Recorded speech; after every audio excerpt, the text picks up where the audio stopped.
just left the surgery center. Got my hand all done up here. It was pretty smooth. Everything went pretty good. The anesthesia is the bomb diggy. That was the best part. But yeah, in and out. I think it took like 20 minutes or so. Jigging life, here we come. The waiting for the surgery room was the longest part.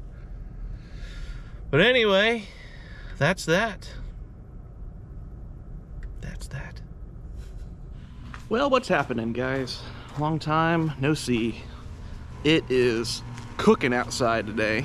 Right now it's 90 degrees, but I am here at the house by myself. My wife is over in California for a week. I think her dad leaves today for Alaska, and kind of just here on my own and kind of getting stir crazy. I've been holding off fishing for, I don't know, it's been 3 or 4 weeks now since the surgery, and yeah, it's healed pretty good. Yeah, it's still a little raw. I'm not quite comfortable taking the boat out just yet, but I do have the rowboat over here in the boathouse, in the lake in our backyard. So what I'm gonna do today is go run up the road, buy some shiners, and get out on the rowboat and see if I can't drum up some bass. So I'm gonna bring you guys along and let's see what we can do. Man, it is so hot. Oh. But like I said, it's been quite some time since I've really gotten out there and done some good fishing, which I'm sure you guys know because I haven't really posted anything. And that drives me nuts because I want to share the fishing with you guys. And when I don't fish, that's like my therapy. So I am jonesing to get back out on the water despite the heat, because it's mid-May right now, and like I said, it's 90 degrees and it is brutal. So I am not looking forward to this summer. I probably won't do a lot of fishing this summer just because it's hard to beat the heat. If I do, it'll be early morning or late afternoon. I can't do the full days like I usually do during spec season. But I don't want that heat stroke. I stay hydrated on the water, but it's still, I mean, we're gonna be getting up into the hundreds. Ugh. I guess I should put on my seatbelt, huh? Ford doesn't like it when you don't put on your seatbelt. All right, so we got us some shinies. Ugh.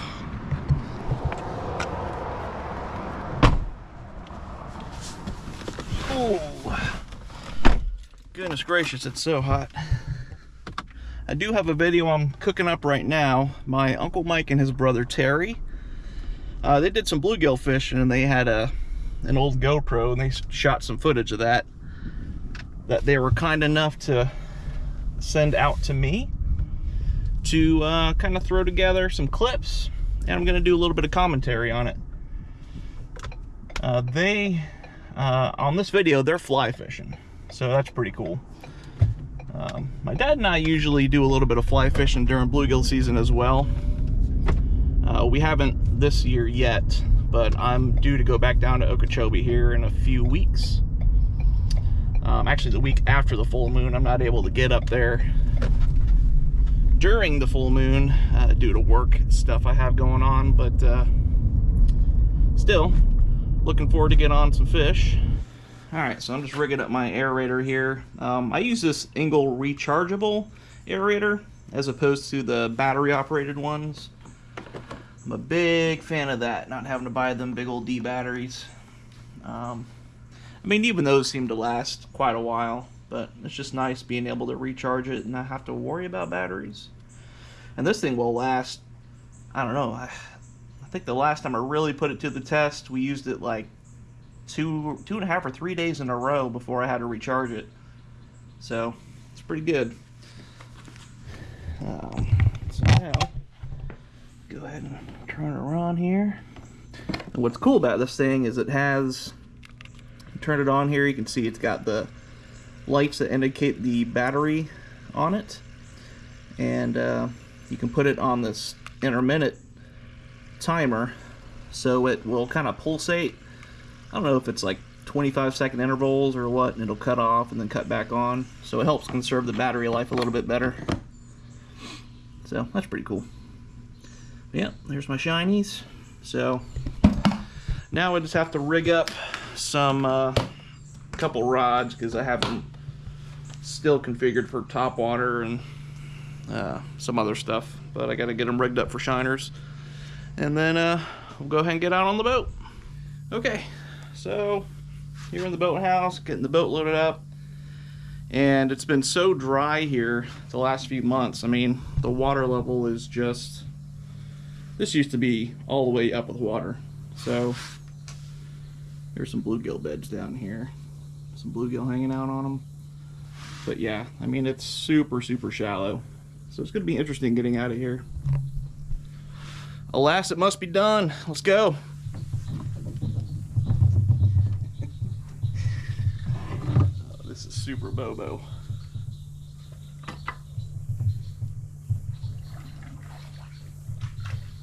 I don't really have much to clamp the GoPro to, so I know this is a weird angle, but it's the best I can do until I can get settled and get the chesty on.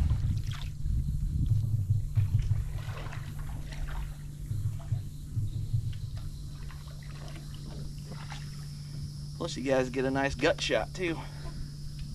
But I'm working on that, I promise. Working on the gut.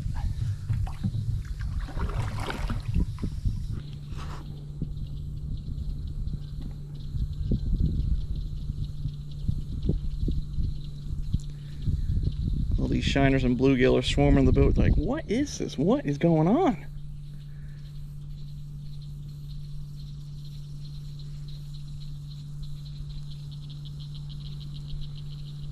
Really cool. And what I'm going to do is actually kind of hunker up in these lily pads and cast along the pad edge. So I'm really not going far, but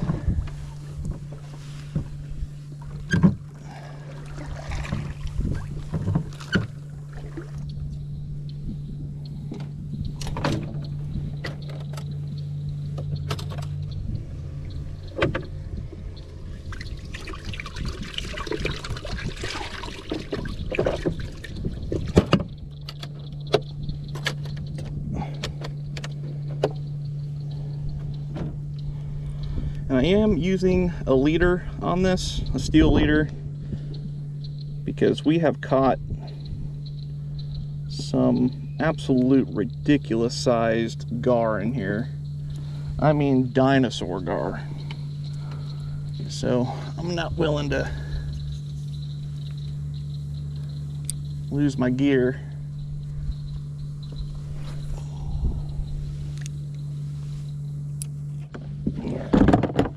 Already getting a strike.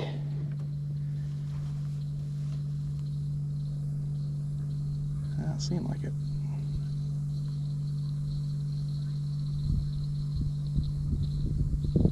Yeah, something's messing with it. Wait for it to commit though.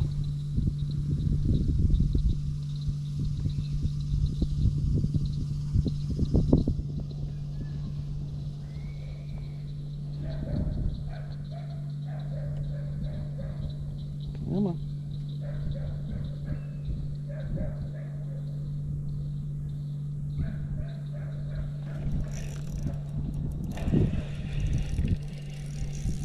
Yep.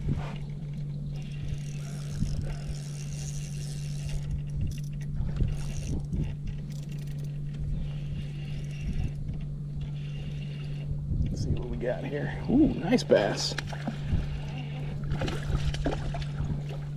Flip them on in the boat here. All right.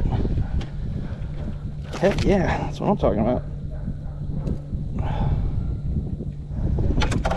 Yep. It's a nice bass. Nice largie. He's probably a pound and a half, 2 pounds. Not a bad start.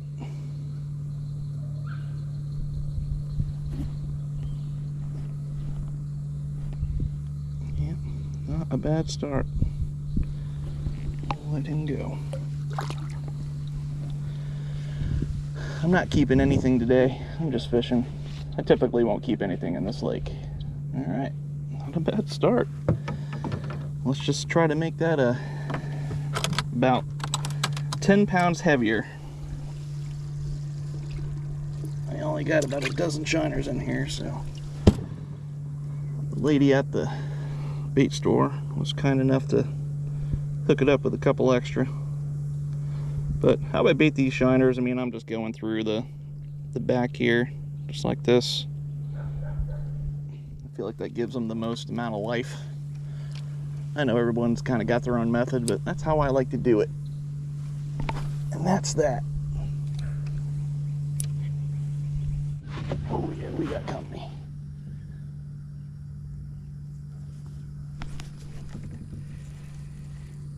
Nope, had him. Yeah, he robbed me. Done got robbed.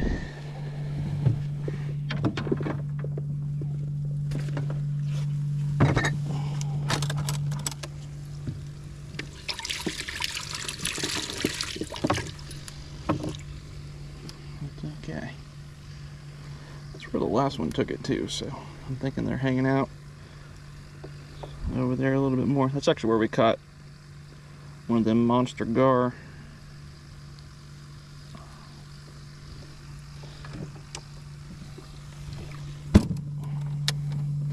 And I wouldn't mind catching one of them again because that was intense.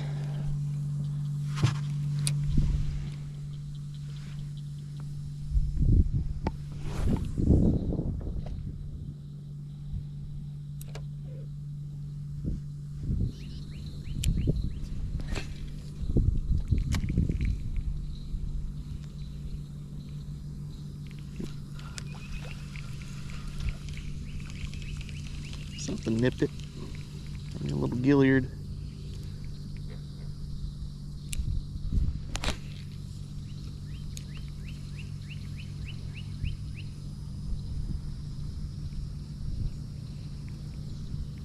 Come on.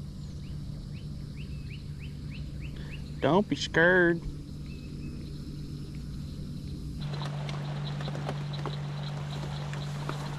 Yeah, don't get a little wet.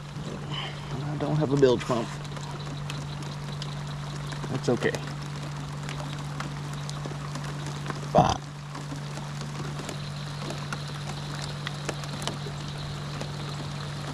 Ooh, that rain is nippy.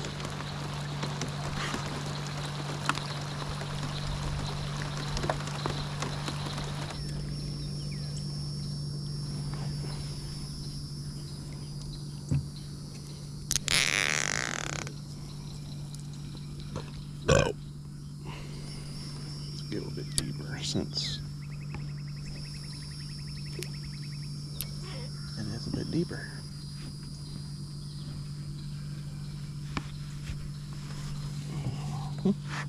Oh, okay. Something like that.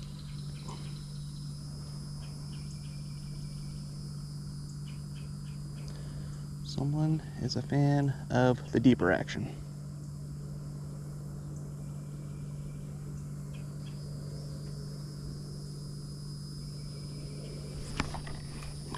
Come on. Done got robbed again. My goodness me.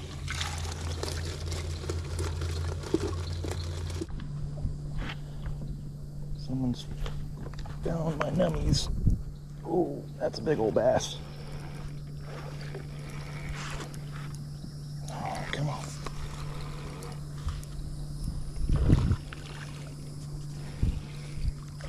Ho, ho, ho. Come here, girl. Come here. Oh, yeah. Oh, yeah. Look at that mamba jamba.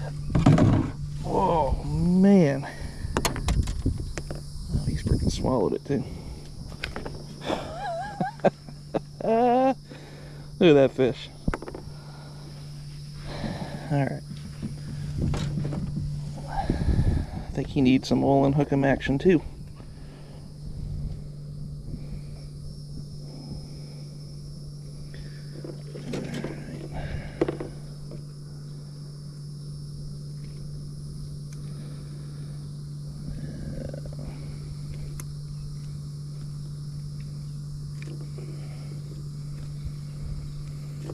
It's a little trickier with a circle hook, that's for sure.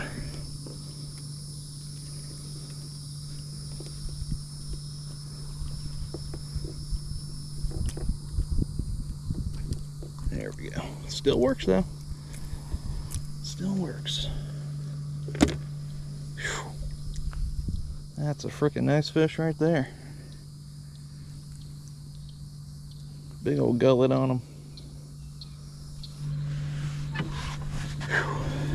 Alright, well, let's let this big girl go. Yeah, actually go out this side a little less treacherous.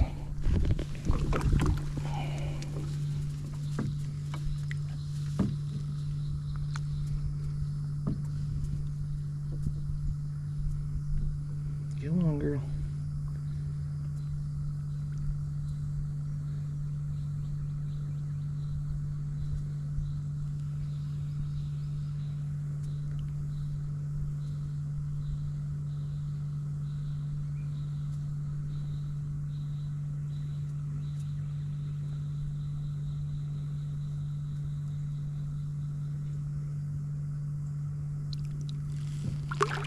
She goes.